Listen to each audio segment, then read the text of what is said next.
Welcome to another episode of the Chronic Comeback podcast. This week, I'm really excited to have on the show Paul Harvey. So Paul, in a previous life, was actually a school teacher at a high school in London, in a pretty rough area, in a highly stressful job, dealing with troublesome kids.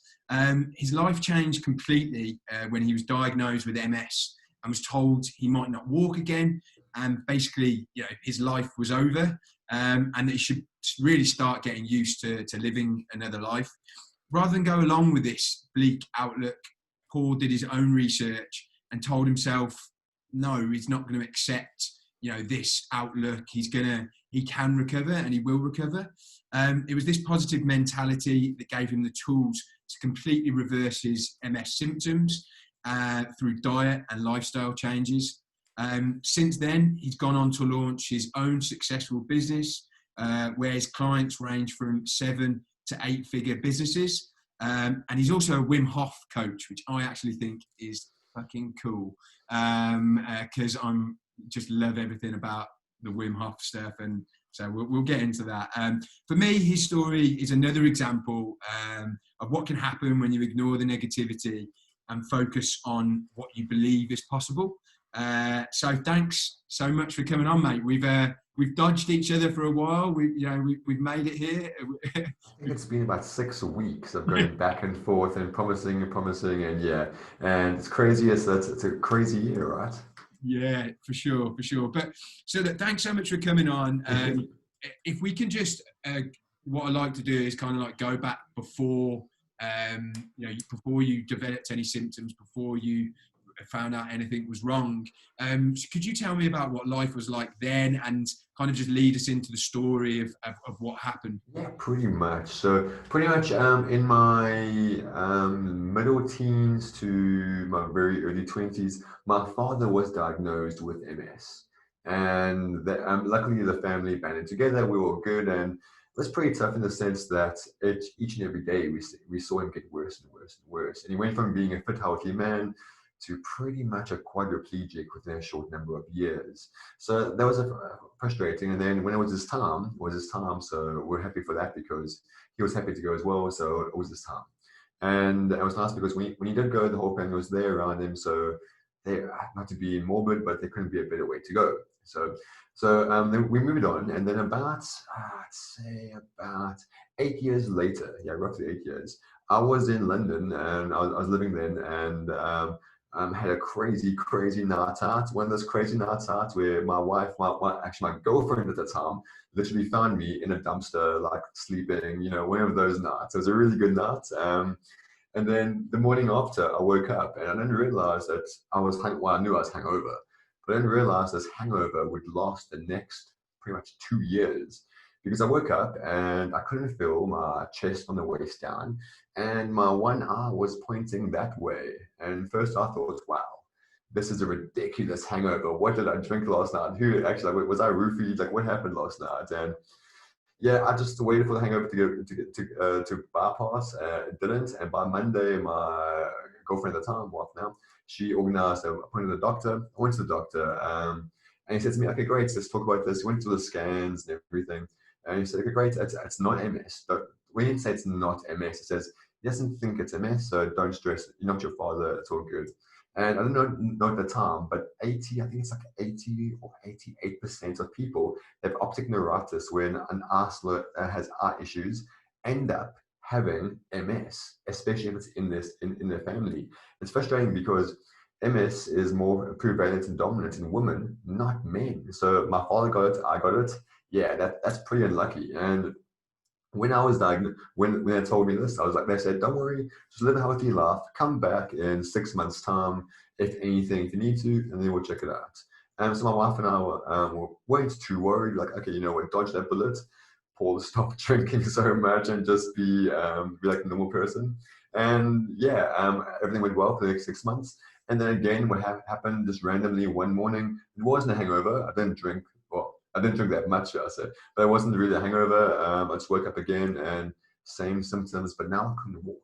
well, I could walk, but I had like a foot drop, so my foot would just drop sometimes, and it was frustrating. Also, like the eye returned, did, but like it's frustrating a point because I had double vision, so I couldn't even cross a road because I didn't know when a car was coming. It was and being a teacher and working in a school for youth offenders, as soon as they realized I couldn't see straight, they would throw everything at me, knowing it would miss, but I would not know the slightest.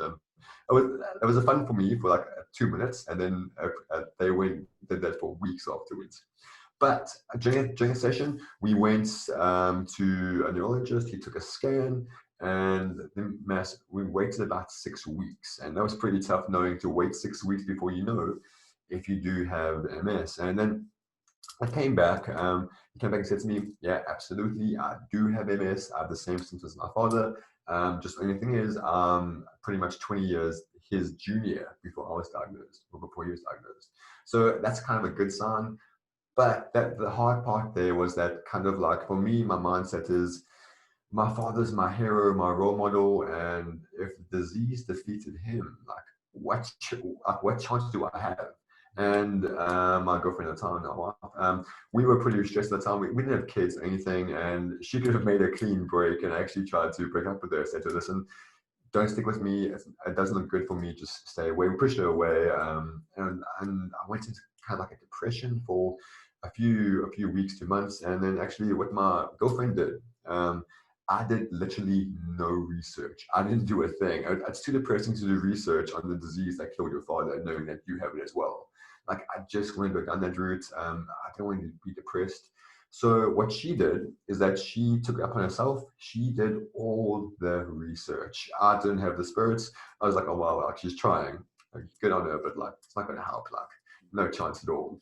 And she tried everything, and literally she spoke to my mother, documented everything my father did, and my father tried literally everything. Like, he tried everything possible, and nothing worked. And the medication he took on was recommended to me as well, and we said immediately no, because yeah, I saw the adverse effect it had on him, and if it had that effect on my father, what are the chances it would affect me like that? So yeah, so pretty much she did the research. She came across this Australian doctor that pretty much George Jelinek. His mother had MS. He has MS, and I think I could be wrong here. I think it's in his mid-60s now, but what could be wrong is how fit the guy is. Last time I saw the guy was a couple of years ago. He like swam 2Ks a day and ran pretty much 2Ks a day as well. So for a 60-year-old, yeah, he's in optimal health. And does he even still have MS? Who knows? But he's defeated it and reversed it. And what he did was purely just a lifestyle based. He showed that MS is actually as a Western disease, meaning that it's the Western diet that causes it. So if you can just kind of like change your diet, you will starve the disease. It can't get worse if you're starving it. So that's what the diet is. It's a very much low saturated fat. It's a whole food diet. So nothing packaged, no meat. Well, you can have meat in time, depends on your choice. No meat, no dairy, very low saturated fat, lots of fish because it's good fish oils, and no vegetable oil. But that's the main part, diet. The other part is lifestyle, meaning live a carefree life, which is the irony because it's the crazy year. But what it means that just meditate, be free, and try to be as happy as possible to help those changes, because the diet will take about 2 years before you see an improvement. So for 2 years, I still had wayward vision, numbness from the waist down, and wonky legs. So it was about 2 years, and I got out of it. And now, currently, if I do have a relapse now, it's because of stress. So stress management is my biggest stressful thing to manage, which is, yeah, crazy in itself. But yeah, so things are looking good right now, and I owe everything to my wife. And something which I think everyone will appreciate, that if your partner saves your life, it means two things. One, they really, really love you. And two, you will never be wrong in a single argument going forward for the rest of your marriage. And like, that's a hard one, but yeah, it comes with territory. I think at the time you would have taken that, right? Yeah, right. Yeah. I think there's a lot of really interesting points there that you raised. I mean, it's amazing that I gave you credit with the research in the introduction, but it was actually I should have given it to your wife. Exactly right. And yeah, I mean, I owe her everything. And like, everyone says, "Oh, Paul, like you defeated the disease." I'm like, I've not defeated MS. My family, pretty much my family has. They've helped me, support me, and guided me. I mean, I'm just pretty much riding their wave. I'm Yeah. doing what they tell me. Like, yeah, it makes my life easier. No, I think maybe you're not giving yourself enough credit there in the sense that, I mean, something you said which I hadn't realised was that for 2 years you had to act upon blind faith. That I won't say blind because you did have it. You did have obviously the knowledge of the doctor in Australia, but still still have all of your symptoms for 2 years when you're doing things religiously. I mean, I have to try new things. I'm trying something new now, and it you know, you're always told by the person at the start, you've got to give it at least a year, or you've got to give it at least 6 months, and that's just always so difficult when you've just had so many false dawns before. And so, how did you? I guess so. The two questions, like, how did you go from thinking, this is what killed my father, which is a horrible thought to have. You know, I've got the same genes, you know, I'm the same person. He's stronger than I am. I think that's what you said. How did you flip that around and say, So actually, I'm going to... that was a tough one. It really was, because how do I kind of like come back from this disease, knowing that defeated my father? And bear in mind, I mean, we did everything with my father, from wash him, bathe him, to feed him, literally everything. So like, we were there every single day. So it was tough. So when I was diagnosed, I didn't have many options. I really didn't, because my father did literally everything. The only thing he didn't do was diet, because this is back about 15 years ago, before the internet was as big as it is now. So information was as freely. So we didn't know about some Aussie doctor, that other side of the world, that was doing this. Like, we wouldn't have known. And like, yeah, we didn't. We tried everything, not for lack of trying, but we couldn't. So I didn't have a choice. Like, I literally didn't have a choice. But one thing I did kind of see is that I was surrounded by MS most of my life. And I've seen the horror stories everywhere. You don't see success stories. But when I read this this book and the diet, I'm like, wait a minute, I can literally see all these people, how they digress everything. Like, what choice do I have? I can't eat meat for the rest of my life. So be it. I can run. Like, that's a win by far. So it really wasn't easy, but like, I didn't have a choice. And also my wife, like, we call her the house Hitler for a reason. So I didn't have a choice. I had to. And after about the first few months, that was the easiest part. The next part was just managing stress. And that in itself is an ongoing battle for everyone. Yeah. It's really interesting that you talked about the success stories that you saw that you didn't even really know existed. And that's why, you know, the reason for this podcast, and I talk about it, mention it a number of times, is actually having evidence that people can recover. And because you had an example deep within you emotionally of your father, of an example of someone who can't recover. So to get that out of your mind, you know, to be exposed to all of those positive stories is, I imagine, really, really important. I'm at the moment, I'm kind of going, I don't know if you've heard of it, but there's this Dr. Gupta, you probably wouldn't have heard of it because you're already, you know, ahead of this, but it's around kind of like brain retraining, and actually you fully believing you can recover, and that's just such a key thing. And it sounds like with the help of your wife, and also kind of these other positive stories, you know, that was the reasons. That's amazing. I mean, you raise a good point there, because one of my biggest fears in life is that brain fog and cognitive functions impairments is a factor for MS. And I know that in the future, I will have brain fog, I will have this, I will have that. I can't think straight. And, you know, like, being entrepreneurs, like, not being able to think straight, yeah, like, there's nothing more frustrating. So even with that, I had to learn about how the diet, I've actually even tweaked my own diet now to incorporate some elements of meat to actually help the brain function, and so on and so forth, because yeah, we have to. And like, the thing is now is that I've taken the diet I learned and actually molded it to myself. And now it's bare to me. And I can eat now pretty much one meal a day, which sounds ridiculous, but it's one meal a day based on what I want and with my nutrients. It's great. So that's the great thing about how the diet started out and how you end up, because I never thought ever I'd be a guy taking nootropics that actually likes vegetables, because I never did as a kid. I'd say, you got to the point where you're eating one meal a day now. Yeah. Pretty much, yeah. And like that sounds ridiculous. It really does. But like, as an entrepreneur, like I work a lot, and like I don't want to be distracted. So if I can squeeze out as much time as possible, I want to spend time with my kids. I want to spend time with the dog. I don't want to work. I don't want to eat all the time. So I now have it down to pretty much an hour a day. I just spend eating, and that's my day. It's great.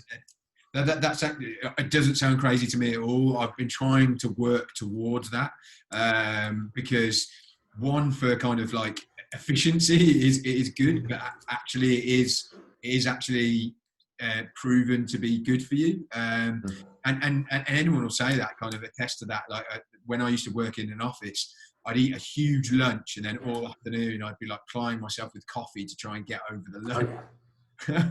And so that's really interesting that you said that. So in terms of, I guess, just going back to that, how did you maintain that unwavering, or was it wavering, the confidence that over those 2 years, like you must have had ups and downs in those 2 years, because trying to, when you were waking up every day feeling like crap, or just you've still got these crazy symptoms, there has to be that devil on your shoulder saying, this isn't working, we shouldn't do this, why are we even bothering? Absolutely. Like, and then I had that feeling pretty much every day, even to this day. I mean, there are still some days I wake up depressed, and like that's a symptom of my MS, because we have fatigue causes depression. There's some days I wake up and like, no, I don't get out of bed, and I force myself to stay in bed until like 1 o'clock, 2 o'clock. It sucks, but by 1 o'clock, 2 o'clock, I'm so fed up of being in bed. I get up and like, and I get over the depression because I'm not active, and like ridiculous. That's my way of sorting stuff out. So yeah, sorry, I went off a tangent. I missed your original question. Sorry. No, it's just how did you kind of, because there were those doubts on.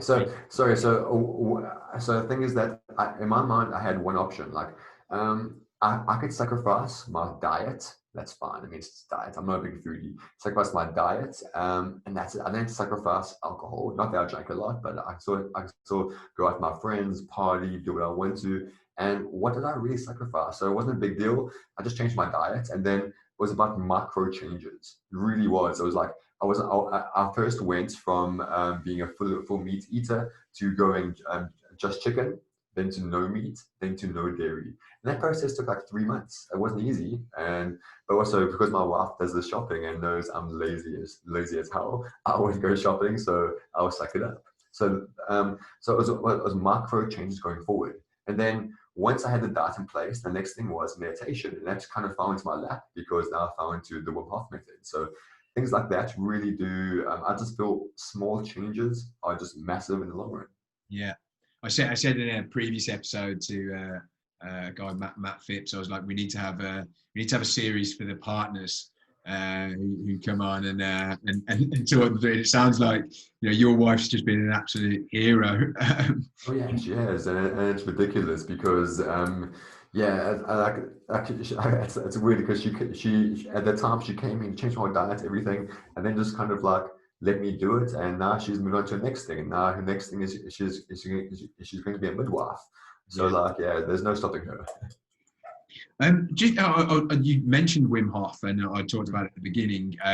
So it's something I've come across as a result of my situation, and I think it's really, for me, I tried a lot of meditation, Vedic meditation. I did about 2 years of it. When I paid all this money to go more advanced, because I thought that would, I'm always looking for a shortcut if I can get one. And then I came across Wim Hof when I went to this Tony Robbins seminar, and they talked us through it, and it immediately it did something. And then I went on a retreat, and it just blew my mind what you could do. I mean, the only time I've reached states like that, I was doing things maybe I can't talk about on this podcast, but yeah. So how did you come across that, and kind of how has that helped you, and how So could it? this was awesome for me because it really just I went away with some work friends, and my whole family came along. We went to Portugal. It's like a work function. Bring your family along, and we did that. We went along, and one of my colleagues, he said he brought his friend along, and this guy came along. His name was Niraj. He's quite known in the circles. I don't know who he was, but he just came back after spending a week with Wim in the Netherlands, spending time with him. He often goes there. And he came back. He said, "Listen, he lived this cool thing with Wim Hof." And I was like, "Okay, you know what? Like, I'm here on holiday. What's waking up at 10? What's waking up at like 7 o'clock on holiday and just joining this guy for a Wim Hof session? Like, he went to teach me how to breathe. I thought I know how to breathe, but let's go for it and try it." So the morning after, we went for a Wim Hof session, and nothing crazy. He just taught me how to breathe and everything. And we did a few sessions.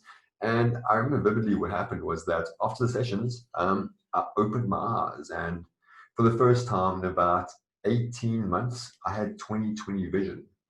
I could see straight. I didn't see you looking at me and then you looking at me again over there because I had such double vision. It was straight. I was like, wow. And then the numbness in my waist was less bad as was. And bear in mind, these are symptoms that I become used to, come walking around with. So like they were so used to me, I didn't even realize when I wasn't feeling them. So for the next few hours, I walked around and like just experienced 20/20 vision for a while. And the vision returned. I was like, wow, just doing this breathing for 5 minutes has done more than anything I've done to beat these symptoms than the past 2-3 years. So I'm absolutely going to do it. And then from that day going forward, I did everything, and then I committed to being an instructor. 2 years later, there I am in Mount Nesga with Wim Hof in -20 degrees, now shorts, and it was awesome. Love it to bits. And is that still something you do on a daily? I do. So the thing is, like, when I first learned about the whole Wim Hof thing, I was like, wow, I went all in. I signed up to be an instructor, and then I came back. Unfortunately, I became an instructor, fully qualified, met some amazing people. There's some real rock stars there. Then I came back, and then life kind of got caught up with me. My business kind of took advantage. I never actually followed through and actually started teaching people, but I was still qualified because I had to renew it. But I still do over here in South Africa because it's so hot. You can't really do much ice training. But I still have regular cold showers, ice baths as often as I can. So once you start it, you can't really stop. Yeah. Do you, and this is out of interest for me actually, like, do you do the breathing every day? Yeah. Well, Yeah. I try to, yeah. So I pretty much, I aim for about at least 4 or 5 days a week. 4 or 5 days a week, and is that like like a 15-20 minute like set? Yeah, pretty much is that. What I do is that if I have a really good day or really good morning, after workouts in the morning, I'll come home, do the breathing, and then immediately jump into a cold shower because then you're pumped and ready. Your muscles are tired and they're aching and sore, and then they get by a cold shower. They just freeze up and then help recovery, and you're freezing pretty cold, but it's worth it. Yeah. So what would you say, could you talk me through any sort of, like, if you're looking back on it again, sliding doors moment, you never developed these symptoms, you're in your job in London, and you're in that teaching job, and this never happens to you. What things have happened to you, in your current story that you probably wouldn't have happened then, that have been really positive for you? The main thing I would say is pretty much is I never thought I'd say this, and it's taken me years to say this, but being diagnosed with MS was pretty much the best thing that ever happened to me. And it's weird because, like, having the fear of death upon your doorstep every single day, you had to squeeze as much juice out of life as possible. And unfortunately, my father, he had tons of plans that were in motion, but weren't implemented yet. And they were implemented as soon as he fully retired, as soon as the nest egg was ready, all these things. And like, what's the use? So now we just try to do as much as we possibly can, and that's why I'm being diagnosed with MS. It's a good sign because maybe, and when I was diagnosed, I was 20 kgs heavier than I am now, and I wasn't stronger. I was just drinking a lot more and partying, enjoying the good life. And also bear in mind is that I was in my mid-20s, I was enjoying life. So, but I knew as well, eventually it will catch up with me, and it kind of did. So, but of course, we take action at a younger age. And what's not nice thing is though, is that in my future, worst case scenario, I may have a limp in my old age. So that's fine. I can live with that. Yeah. And so what's, do you think also, I mean, when you were diagnosed, you were a teacher, and now you're running a business where exactly you right. anywhere in the world, would that have happened otherwise? I think so, but I wouldn't have been as driven as I am now, because it's easy to take a beating in your business, but say, okay, I don't care because I got a full-time job. Whereas I literally quit my job on the day my daughter was born, because I was the deputy head teacher. I was fed up because of the school of youth offenders, and I was very stressed. I went to school the morning my daughter was born. After she was born, I went there, super happy. The one kid was offended by me because I was so happy. He was upset. I went to smoke in my class. I said no. 30 seconds later, trashes the whole classroom and tries to beat me with a chair. So he wasn't a big kid, so I just pick him up, just carry him out. I am legally, I can't do that, and he could have sued me for picking him up, but like he was going to hit me with a chair. So one of those things. But then when I did pick him up and put him down, like he then punched me, had a black eye, but my eye, not that it was sore. Yeah, I don't care about getting punched, but like my daughter was just born, and this is what I've just gone through. So I quit on that day, which sounds like sounds amazing, like the start of the movie, like quitting the day your daughter was born. It's amazing. And then I realized, like, wait a minute, running a business was not taught in teacher training. What am I doing? And within about 2-3 months, I was severely stressed. I couldn't go back because the door was closed. So I had no choice, and I wouldn't have done that if I didn't have MS, because I could take like the relaxed. I could be just content of just being comfortable. It was really interesting about you were saying your dad waiting until to do all these things when he retires, and I remember the biggest game changer book that I read, which is quite very well known, on the 4-Hour Work Week, and he talks about it. I read it when I was in my job, and I wasn't enjoying my job anyway. And but I was like, it was earning such good money that it was like difficult to walk away from. And then it was like, well, when I've saved this amount, I'll then leave and I'll do this. And, when I'm like 55, I'll have that, that house in wherever I want to be. And I just reading that book, and it was like, what are you waiting for? You could do those things now. Exactly right. Yeah. And it wasn't, I was probably only reading that book as well because of I've gone down a path due to my illness.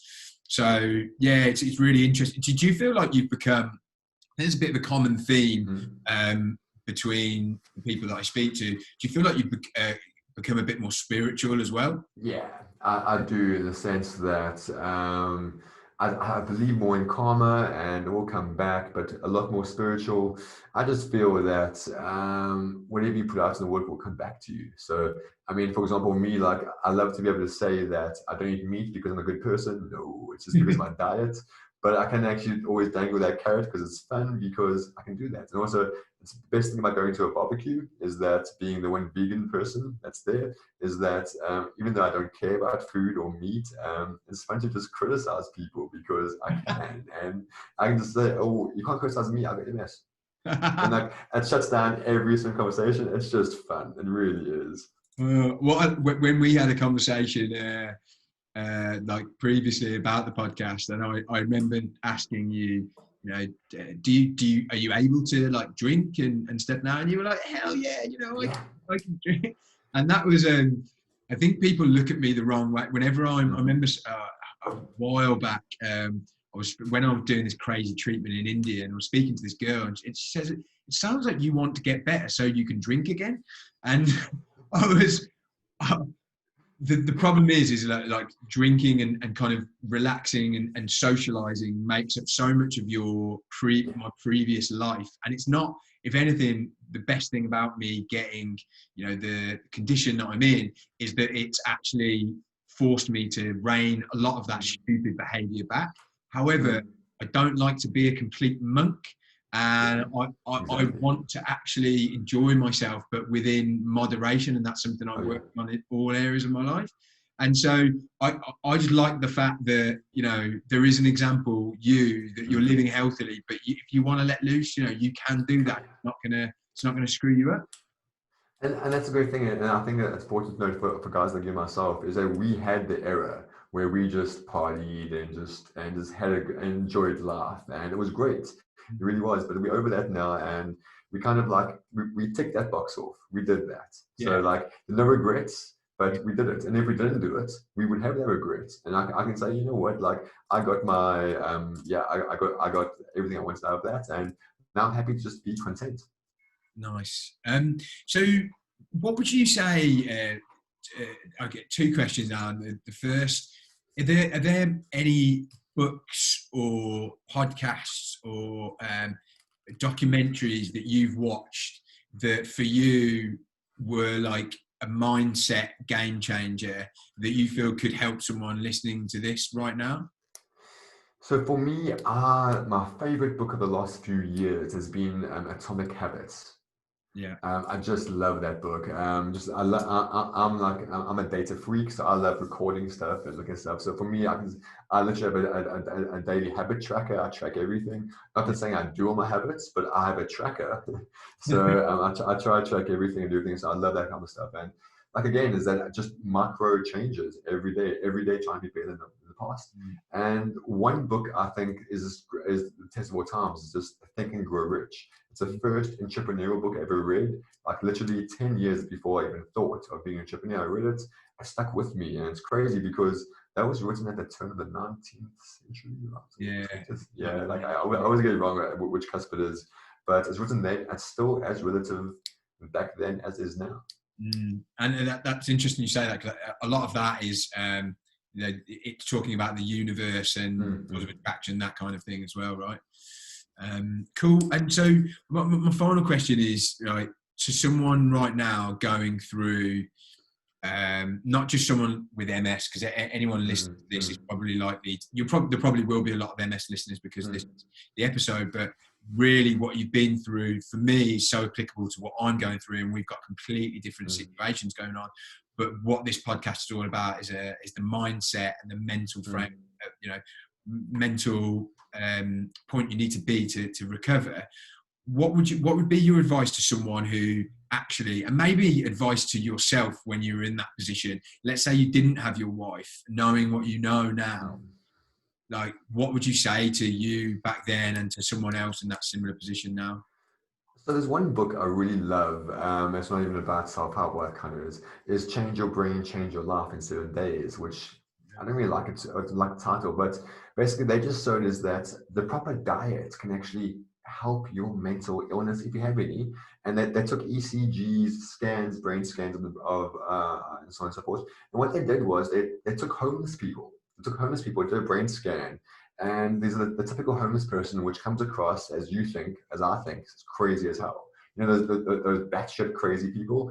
They took them, did a brain scan, and they said, okay, wait a minute, look what's over here. We're going to change your diet. We're going to give you some food that will help you with these areas of the brain. And within a month to 2 months, all of these homeless, assumed to be crazy people were functioning normal people. And that blew my mind because it just shows that every individual is unique. None of those homeless people had the same diet, but it was custom made for them. So if I had to be, and this goes now, if I had to be diagnosed with anything tomorrow, first thing I would do is say, okay, great. What can I do diet-wise? How can I make my body heal faster? And what works for me won't be for you and vice versa. But that's why I implore to everyone, know your body, know what makes you stronger, weaker. Go for like start small, like a stupid little allergy test. I did an allergy test about a year ago, found out I'm allergic to dogs. I have dogs everywhere. I love my dogs. I've had dogs my whole life. I'm like, well, I'll just live with that. But like, things like that, now I know it. And like, why didn't I know this my whole life? Like, thanks, Mom. Like, apparently I'm allergic to grass and dogs and mold as well, apparently. Grass, dogs, and mold. And like, I'm like, thanks, Mom. Like, all I did as a kid was cut grass, I play with my dogs and afterwards go sleep in a moldy bedroom. Thanks, mom. Like, why don't you even tell me this stuff? Like, and everyone should be aware of this. And it sounds like a hack. Like, Paul, you just care too much. Like, no, try it. No one that actually knows their body well enough has ever regretted knowing their body. Yeah, and it from a mindset point of view, though, like the people who are looking at those stories online that are, you know, scary and negative, like what would you say to them from that point of view, in order for them to, because you had to, you as much as anyone as I've spoken to has had to do a complete 180 in your belief system, which is so important in your recovery. Like, what would you say to them? So the main thing, or main of MS, and I say anyone going forward, if you have fatigue, you have no motivation. You can't wake up and do anything. You're literally starting a race 100 meters behind, and it's a 100-meter race. So I mean, there's no chance of you winning. You won't do anything. You're always behind. And energy management is the one proven factor to improve your mindset, get up depression, everything. And we all know like that if we're motivated, if we have energy, we can do anything. If I have energy, I will go and do a marathon. I'm not saying I'll enjoy it, but if I have energy, I will. And most people that have these illnesses don't have the energy. So they're always trying to improve their lives. They're always trying to improve their lives. But how can they if they don't have the necessary the necessary energy to make those changes? So to everyone I say, first thing, just make sure, give yourself energy. Look at your diet. Like, what are you doing wrong? Stop drinking Coke. Stop eating McDonald's. That's ridiculous. Like, give your diet a chance. Give your body a chance to get your energy levels back. And I take a lot of nootropics. And I like them because they work for me. I take the ones that work for me. So they as well, take nootropics. Do what you can to get more energy. And that's the first step. If you have the energy, you can change your life. If you don't have the energy, you're going nowhere. Nootropics, that's Dave Asprey talks a lot about that, right? It's all just like the brain vitamins and that type of stuff, yeah. And when I first looked into it, I was like pretty much, no, this is just hogwash. No one cares for it. And I started taking it about 2 years back, and now I cycle between nootropics. And taking nootropics is like the same thing as taking vitamins. It's vitamins for your brain, same as vitamin C's for your body. It's the same thing. It's just helping your brain function better. And your brain is the biggest organ in your body. Make it happen. Wait, is it? No, the skin is. I believed you. I might send you a message about nootropics, because is it nootropics or nortropics? NOOTROPICS. Yeah, I might send you a message about that, just because it's something I'm interested in, all the kind of biohacking stuff. If you weren't honestly, just like, don't even bother with all the nootropics. Just buy my favorite one. I can't buy it here in the SA, but over there you can. Is Qualia, QUALIA. Qualia, yeah. Okay. It's not cheap, but it's a stack that has everything you need. So you have to figure out what you need. Start there, and then if you like it, you'll go from there. It's not cheap, but you need it. I think everyone does. And pretty much I got my whole family onto them. My whole family, everyone's on it now. So, and no one said it's bad. The worst is said, I got, Paul, you know what? I was up all night thinking because I couldn't sleep because my brain was aware and awake. Okay, I can live with that. Yeah, I might need to calm my brain down a little bit though. That's the only thing. I know, and that's because also, so for example, what I do sometimes I take a different nootropic to help me just calm down. Okay. And the nootropic just calms me down, not to calm down and watch TV, just calm down, just like maybe just scribble, or maybe just like think about stuff, but not get stressed over it in a nice calm state. Awesome. Look, man, I think that's a really good point to draw this to a close. I think your story is just a complete example of what can happen when you actually believe that you can get better, and obviously also how important it is to try and get a support system if you can. Your wife's been an absolute hero, and so you can tell her that from me. She always just says, I know. I know.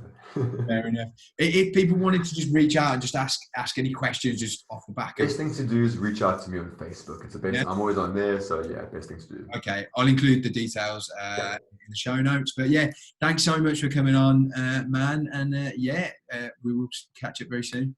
Love this, and thanks, man. Enjoyed this. Cheers.